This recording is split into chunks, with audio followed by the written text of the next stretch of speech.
عليكم ورحمة الله وبركاته، ازيكم حبايبي عاملين ايه؟ يا رب تكونوا بخير. تعالوا نعمل النهارده مع بعض للغدا شوية سندوتشات كده كبدة وسجق تحفة جدا.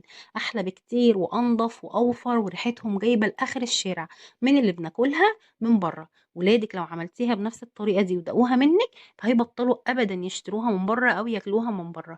من حلاوتهم بفكر افتح لنفسي عربية كبدة كده واقف بيها في اي حتة واقول لكم العنوان وتيجوا كلكم تجربوها وتدوقوها من ايدي. هتعجبكم جدا باذن الله لما تجربوها. تابعوا معايا الفيديو لحد الاخر، لو عجبكم طبعا مش هوصيكم متنسوش تعملوا لايك وشير للفيديو كتير عشان يوصل لاكبر عدد. لو لسه مش مشتركين وعجبكم الفيديو اشتركوا وفعلوا زر الجرس عشان توصلكم بقيه الوصفات على القناه باذن الله. بسم الله ونبدا في وصفتنا النهارده وهنشوف هنعمل ايه. اول حاجه هنجيب طاسه كده على النار هنحط فيها زيت وسمنه. الكبده بتحتاج شويه دهون كتيره شويه، يعني زيت بس او سمنه بس او زيت وسمنه اللي يريحك. هنحط اول حاجه الكلاوي بتاعتنا. الكلاوي طبعا مش زي الكبده خالص، هي بتتغسل وتتنضف وتتقطع كده الحجم اللي انت عايزاه، عكس الكبده ما بتتغسلش خالص زي ما بنجيبها من الجزار. او حتى لو هتجيبي كبده مجمده ما بتتغسلش، بتجيبيها على الطاسه على طول. الكلاوي بتتغسل وتتحط في مصفى كده تتصفى وتقطعيها بقى الحجم اللي انت عايزاه. هنحطها بقى مع الزيت والسمنه ونفضل نقلب فيها كده ونشوح فيها لحد ما تطرى شويه عشان بتاخد سوا اكتر من الكبده. لو نزلنا الكبده والكلاوي مع بعض الكبده بتستوي بسرعه والكلاوي بتبقى نيه وما بتستويش، ولو طولنا الكبده بتشد، فلازم تنزلي بالكلاوي الاول تديها تشويحه. بعد كده هننزل بالكبده بتاعتنا بعد ما اتشوحت كده كويس وغيرت لونها زي ما انتم شايفين وكده ابتدت تدخل في السوا. هننزل بقى بالكبده. الكبده زي ما انتم شايفين كانت عندي في الفريزر يعني متجمده، ما بسيبهاش تفك على الاخر عشان لو فكت اكتر من كده هتنزل دم وهتدينا ريحه وطعم زفاره مش عايزينها. فالصح بتاع الكبده لو هي متخزنه عندك في الفريزر بتطلعيها قبل الطبخ مثلا ب10 دقايق عشان ما تلحقش تنزل دم. يا دوب بس تحطيها في الطاسه كده وتعرفي تقلبيها وتحركيها براحتك، لكن ما تسيبهاش لحد ما تنزل السوائل اللي فيها. هنفضل نقلب كده الكبده مع الكلاوي لحد ما الكبده كمان تغير لونها وتبتدي تدخل في السوا. محضره جنبي هنا طبق فيه بصل وفلفل. عندك فلفل الوان طبعا هتضيفي هيبقى حلو جدا.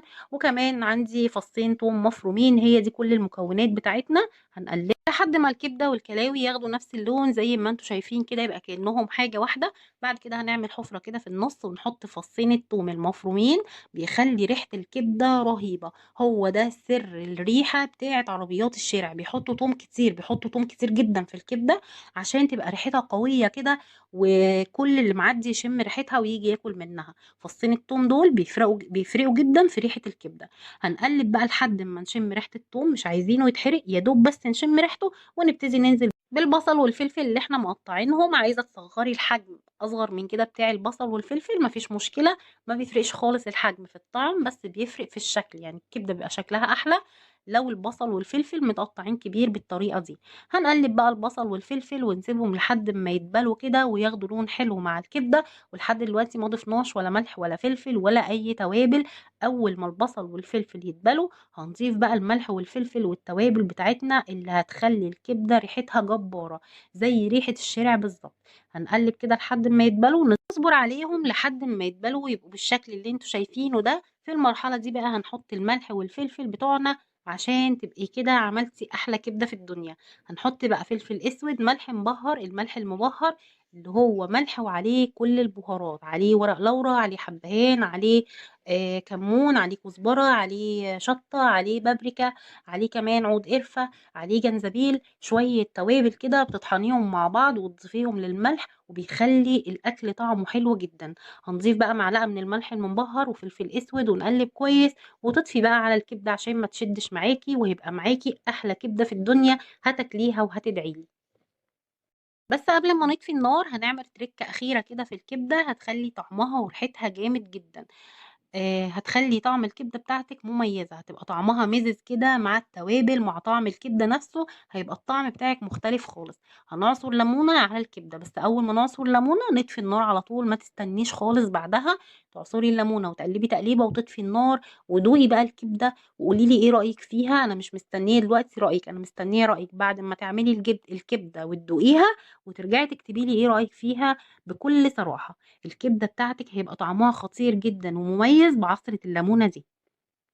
عشان تاكلي بقى أجمد ساندوتش كبدة اعملي الحركة دي، هتفتحي الفينو أو العيش أو الكايزر أو العيش الشامي أيا كان اللي هتعملي فيه الساندوتشات، افتحيه حطيه على الكبدة كده ياخد شوية سوائل من الطاسة، وهيبقى طعمه جامد جدا.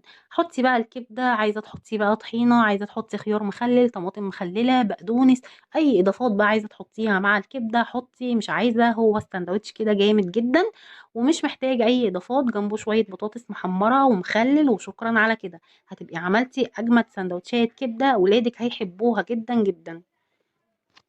لما عملت سندوتشات الكبده وفضيت الطاسه، هجيب بقى نفس الطاسه على النار، هحط فيها السجق من غير اي دهون، مش هحط ولا زيت ولا سمنه ولا اي دهون في الطاسه. هحط السجق على طول، ومجرد ما هقلبه كده ويسخن مع النار هو بينزل دهون منه فيه. مش عايزين احنا كمان نزود كميه الدهون ونحط اكتر، هو السجق كل ما تقلبيه على النار هينزل الدهون بتاعته وهيستوي فيها وهيبقى طعمه حلو جدا. خدي بالك من موضوع الدهون ده، ما تحطيش دهون خالص للسجق. وكمان توابل السجق بيبقى دايما فيه التوابل بتاعته بيبقى متملح وكله تمام، عشان ما تزوديش توابل كتير يخلي الاكل بتاعك حادق. السجق بيبقى فيه التوابل بتاعته، انت بس هتحطي شويه ملح وفلفل صغيرين على قد الخضار اللي انت حطاه للسجق، يعني انت بتملحي الخضار مش السجق نفسه. بعد ما قلبنا السجق كده وابتدى لونه يتغير، نزلت بفصين توم زي ما انتم شايفين نزل دهون قد ايه. نزلت بفصين توم يا دوب برضو شميت ريحه التوم، نزلت بالبصل والفلفل، هفضل اقلب فيهم لحد ما يتبلوا معايا. بعد كده هنملح الخضار بتاعنا. اول ما البصل والفلفل بتوعي كده يتبلوا، في بقى طريقتين تعملي بيهم السجق. السجق بيبقى محتاج شويه سوائل كده عشان يستوي بيهم. في ناس بتحب تحط معلقه صلصه طماطم على ربع كوبايه ميه وتفضلي تقلبي لحد ما السجق بتاعك يستوي، بس انا ما بحبش الطريقه دي، بحس ان هو ايه، بقى طري كده زياده عن اللزوم.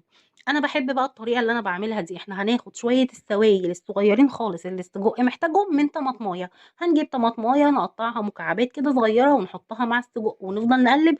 طبعا هتنزل الميه اللي فيها والسجق هيستوي فيها وهيبقى طعمه خطير. احلى ما تحطي ميه وصلصه، الطريقه اللي تريحك هتعملي بيها. انا عن نفسي بحب الطريقه دي، بحب احط طماطم مكعبات، بتخلي السجق يستوي وطعمه حلو جدا.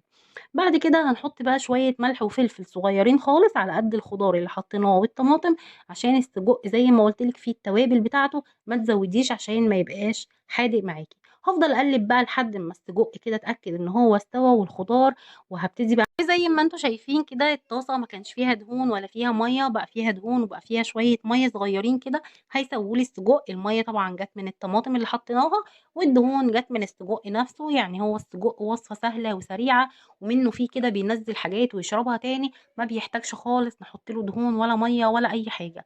هنكمل بقى كده لحد ما الطماطم تستوي خالص مع السجق ونطفي عليه، ونعمل احلى سندوتشات في الدنيا. وبكده يبقى السجق بتاعنا جاهز وتمام واستوى، والخضار كمان مستوي وطعمه حلو جدا. دوقي بقى وظبطي الملح والفلفل زي ما بتحبي، في ناس تحب الاكل دلع، في ناس تحب الاكل حادق، فبراحتك خالص ظبطي ملحك وفلفلك. وهنبتدي بقى نعمل السندوتشات بتاعتنا الجامده جدا. هنجيب برضو الفينو هنفتحه وهنحطه على السجق كده عشان ياخد شويه سوائل منه، وبعدين نحط السجق مع الخضار. اوعي تسيبي الخضار لوحده والسجق لوحده، هما الاتنين كده مع بعض بيبقى طعم الساندوتش جامد جدا. وبكده تكوني عملتي احلى سندوتشات كبده وسجق، احلى بكتير من الشارع، انضف كتير، اوفر كتير. حاجتك مغسوله، كبدتك مشترياها من مكان موثوق منه، السجق كمان بجد لو جربتيها بنفس الطريقه كده ما فيهاش اي صعوبه، سهله جدا، طريقتها حلوه جدا، الكبده مش بتشد، السجق مستوي، حاجه كده عظمه. جربوها وارجعوا قولوا لي ايه رايكم. بس قبل ما تخرجوا من الفيديو، لو وصلتوا معايا لحد هنا ما تنسونيش بقى في اللايك والشير، واشتركوا وفعلوا زر الجرس لو لسه مش مشتركين. جنب السندوتشات الجميله دي بقى انا عملت بطاطس محمره واحط مخلل، وهو ده غدانا النهارده. يا رب تكون الوصفه عجبتكم، يا رب اكون كنت خفيفه عليكم، وهكون عند حسن ظنكم باذن الله. لو عايزين اي وصفه نعملها مع بعض اكتبوا لي في الكومنتات، واسيبكم دلوقتي في حفظ الله ومع